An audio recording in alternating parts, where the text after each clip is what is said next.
Putin is holding another forum where he continues to promote his extreme ideas. And that is why, of course, we are always moving forward and will continue to move forward. Russian propagandists continue to mock the reported death of Lindsey Graham. Lindsey Graham died today. Meanwhile, the crisis inside Russia keeps getting worse. I hope that for the first time in a month or two, we will be able to refuel the car. And in Poland, rallies are being held against support for Ukraine. Ladies and gentlemen, a Pole in Poland is the host. Poland is the host. My name is Albina Pidhirniak. Stay with us for more news. Putin visited the People's Forum today. He spoke about Russia's so-called victories, but in reality, Russia itself is facing a real crisis. Dear friends, let's congratulate our laureates once again.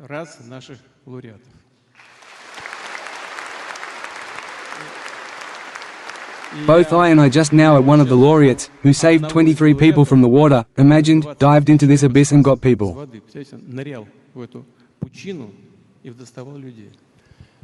I asked him, was it scary? Him, won't you be offended? He said to me, a little.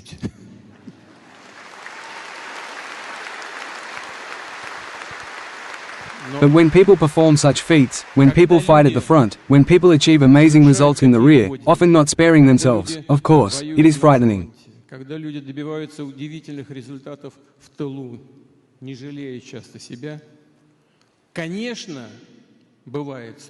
This is a normal reaction of a normal person. But our strength is that we always overcome all difficulties and all fears. And this makes us stronger. And that is why, of course, we are always moving forward and will continue to move forward. Thank you for your work. In temporarily occupied Crimea, local residents are talking about what life is really like. There is no gasoline, frequent power outages, and prices are through the roof. I hope that for the first time in a month or two, we will be able to refuel the car. And you know, I used to laugh and say, drive in Holland on your bikes, because gasoline is expensive with you. Behold, my tongue is my enemy, so, today I fill up with gasoline for €3. €3 for 1 litre. Crimea, the most expensive gasoline in the world. I will keep this check as a souvenir of the most expensive gasoline, for now. Maybe it will be even more expensive.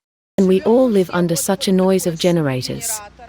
This is me near a hardware store. That's the noisy movement we have, wherever you go, because there is no light. And it buzzes like this, as if you are at some gigantic large-scale construction site. Sugar is already 122 rubles. How to close jam, how to cook compots. 122 rubles every day it rises in price. This is what my refrigerator looks like at the moment. First of all, it's all dirty, of course, patched. This is already an empty, dirty, not yet washed part of the freezer. Everything flowed here, of course. Here, too, I've already got everything, that's all. Next. Here, too, I put good products on top like this. Milk, so that it does not disappear. Here is cream, cottage cheese, but everything else, there, some kind of gamut, chemistry, there is all sorts of nonsense. In short, it all flows, that's all, everything drips, cap. In short, the products of the Khan. That's how it is. So, it turns out, the return from Yevpatoria arrived. And Arzan wrote that he could not deliver the bottle. It's not our fault. In connection with this situation, the goods are apparently not delivered to Crimea. So, we arrived at the Simais water park. There is no light. Tell me, please, should we expect or go home? To your attention, we do not plan to expect anything. But won't you let us into the pool there? We will let you through, but only the pools will work, the slides will not work. And tell me, if you go in now, what is the price? The same. The same? No, the price does not depend on the prices in the hall. No, I understand, but... None of this crisis seems to matter. Instead, Russian propaganda shows spend their time celebrating the reported death of the US Senator Lindsey Graham. Lindsey Graham died today. I should probably say that the Christian tradition requires no. Yesterday, he joyfully threatened all Russians with death in Kiev, called for the introduction of terrible sanctions against us. He flew to America and died suddenly. He enjoyed the death of the Russian people. I believe that this was the best investment that could be for America, an investment in the murder of Russians. He called for the death of all those whom he considered his personal enemies. And these are peoples. The peoples of Russia, Cuba, Venezuela, Iran. He made predictions and enjoyed it in all these predictions. Everything must have been terrible for his enemies. In 71 years, he had never come close to a woman in his life. He had no children. Really? Yes. He suddenly returned from Kiev and died. Why? I don't know. Therefore, I don't know why he died. Allegedly a heart attack. Maybe he did not have enough money, and he hinted to Zelensky that more was needed for his services.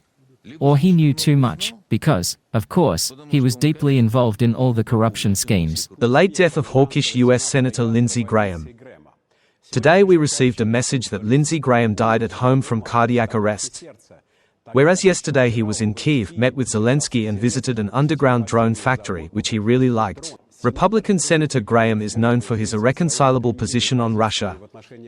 By the way, he is officially recognized as a terrorist in our country, initiator of the toughest anti-Russian sanctions. In Kiev, Graham was especially loved for his lines, "Russians are dying," and about the war with Russia.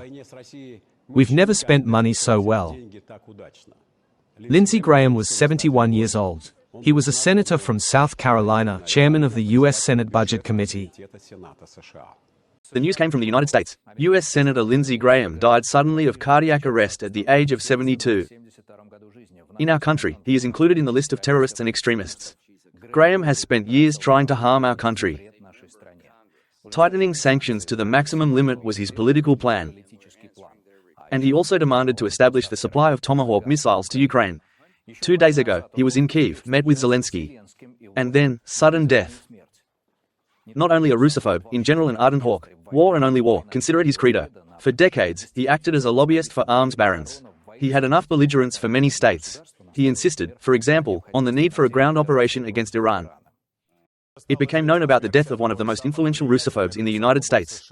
Senator Lindsey Graham, who is included in the list of terrorists and extremists by Rosfin Monitoring, has been advocating for the introduction and tightening of sanctions against Russia for many years and was a co-author of relevant initiatives. He proposed to boycott the Olympics in Sochi, confiscate the assets of Russian businessmen, hinted at the murder of Putin. He repeatedly met with Zelensky, fully supported the Kyiv regime and offered to transfer as many weapons to Ukraine as possible. He also advocated military action against Iran. Lindsey Graham was 71 years old. According to the senator's office, he died of a sudden and short illness. Simonyan, who lost her husband during the full-scale invasion and has since been diagnosed with cancer, continues to mock people's deaths. he died today. This is Lindsey Graham. Lindsey Graham was a paid chatterbox who defended the interests of companies producing weapons for money, the interests of companies interested in the war, which did not prevent him, perhaps, from being a natural fascist. Or perhaps he was such a hypocrite that he did not even believe in it, but did it simply for the jingle of coins. His famous phrase, when he said to Zelensky in 23, "The Russians are dying," it remains to add, "What a delight." Yes, as our great man said, "We are Russians, what a delight," but he said, "No, the Russians are dying. This is our best investment." This is a verbatim quote. Well, a lot, right? Try to replace the word Russians with the word Jews. Try replacing the word Russians in this phrase with the word Negroes. See what happens. Meanwhile, some people in Poland are embarrassing pro-Russian narratives and the far right is taking advantage of it. The Confederation Party held a rally against any support for Ukraine. Ladies and gentlemen, a poll in Poland is the host. Poland as the host. A poll in Poland. And in our time, only a few years ago. I think that in our business is to prevent the